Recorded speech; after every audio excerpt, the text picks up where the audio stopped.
GST விகிதங்களை 2 அடுக்குகளாக குறைக்க அமைச்சர்கள் குழு ஒப்புதல்.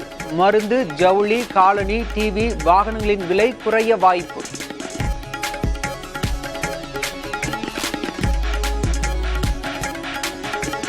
முதல்வரின் காலை உணவு திட்டம் வரும் 26ஆம் தேதி முதல் விரிவாக்கம். நகர்ப்புறங்களில் உள்ள அரசு உதவி பெறும் பள்ளி மாணவர்களும் பயனடைவர்.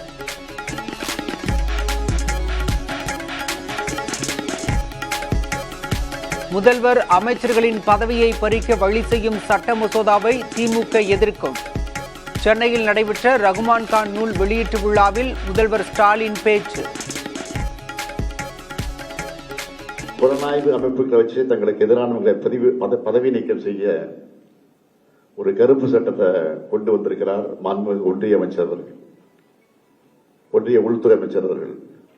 வகுப்பு திருத்த சட்டம் என சிறுபான்மை மக்களுக்கு எதிரான பல்வேறு சட்டங்கள் எல்லாம் கொண்டு வந்தாங்க. அப்போதெல்லாம் அந்த சட்டங்களை திராவிட முன்னேற்ற கழகத்தின் சார்பில் எப்படி கடுமையாக எதிர்த்தோமோ அதே மாதிரி இந்த கருப்பு சட்டத்தையும் எதிர்ப்போம்.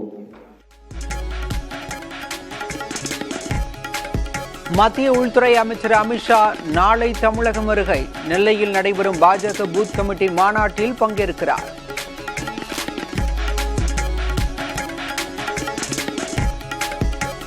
அதிமுக பொதுச் செயலாளராக பழனிசாமி தேர்வு செய்யப்பட்டதற்கு எதிரான வழக்கின் தடை உத்தரவு வாபஸ்.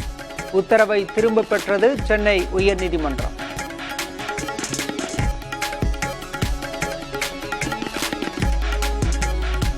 சினிமாவிலும் அரசியலிலும் என் தலைவர் எம்ஜிஆர் என பேசிய விஜய்.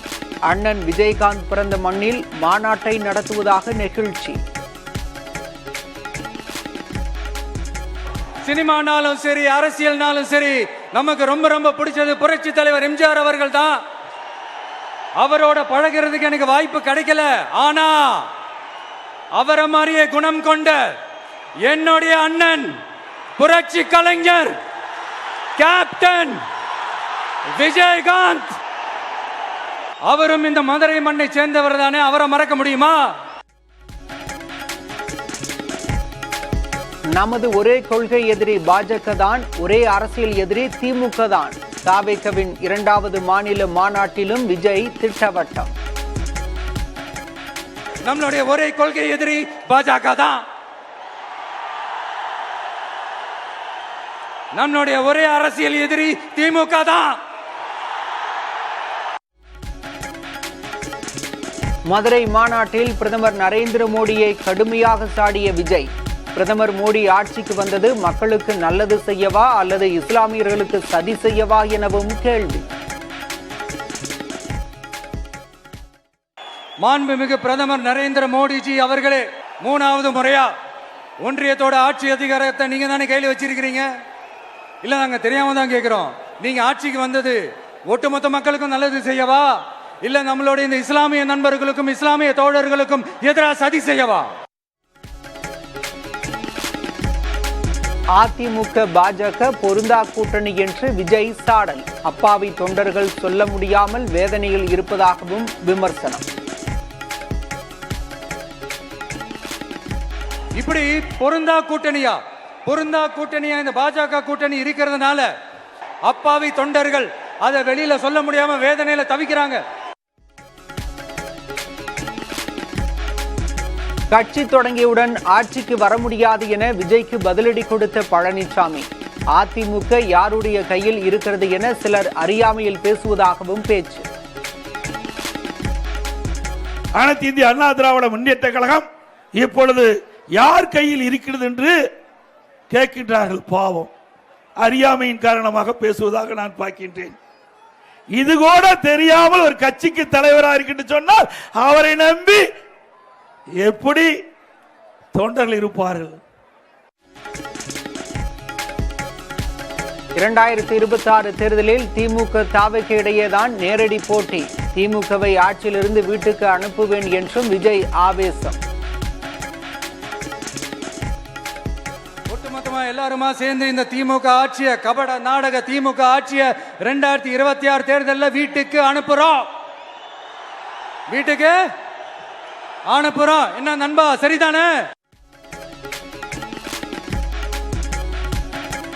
திமுக தலைவர்களை திட்டினால்தான் முதல்வராக முடியும் என விஜய் நினைப்பதாக டிகேஎஸ் இளங்கோவன் விமர்சனம். நினைப்புதான் பிழைப்பை கெடுக்கும் என்றும் பேட்டி.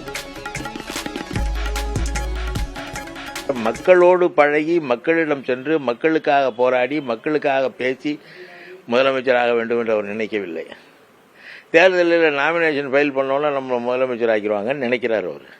இந்த நினைப்பு தான் அவர் பிழப்பை கெடுக்க போகுது.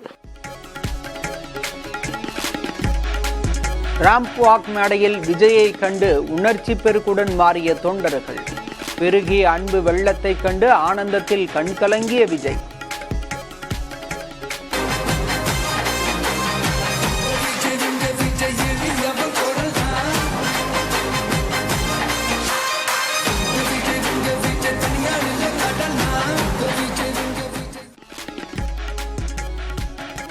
விஜயின் ராம்ப் வாக் முடிந்ததும் காலை முதல் வெயிலில் காத்திருந்தவர்கள் வீட்டுக்கு புறப்பட்டனர். வெளியில் பல மணி நேரம் காத்திருந்தவர்கள் உள்ளே திடலுக்குள் புகுந்தனர்.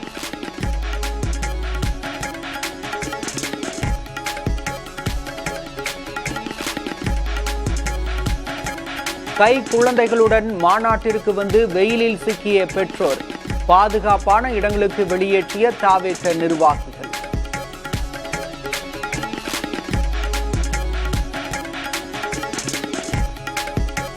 அரசியல் மேடையில் முதல் முறையாக பெற்றோருக்கு இடம். ஆற தழுவி ஆனந்த கண்ணீர் விட்ட சந்திரசேகர், கட்டி அணைத்து முத்தமிட்ட சோபா.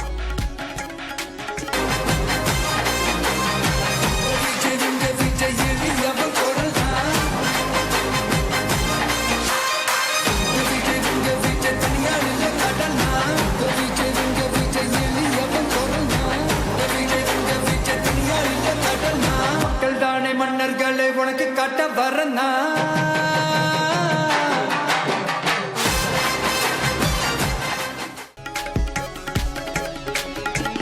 தாவேக மாநாட்டில் நாற்காலிகள் தடுப்பு கட்டைகள் நொறுங்கின. விக்கிரவாண்டியைப் போலவே மதுரை மாநாட்டிலும் கட்டுக்கடங்காத தொண்டர்கள்.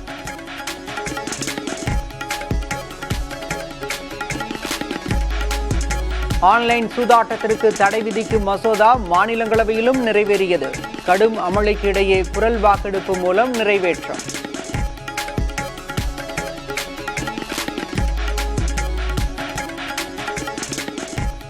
ரிதன்யா தற்கொலை வழக்கில் கைதான கணவர், மாமனார், மாமியாருக்கு ஜாமீன். காவல் நிலையத்தில் மூவரும் ஆஜராகி கையெழுத்திட வேண்டும் என உயர்நீதிமன்றம் நிபந்தனை.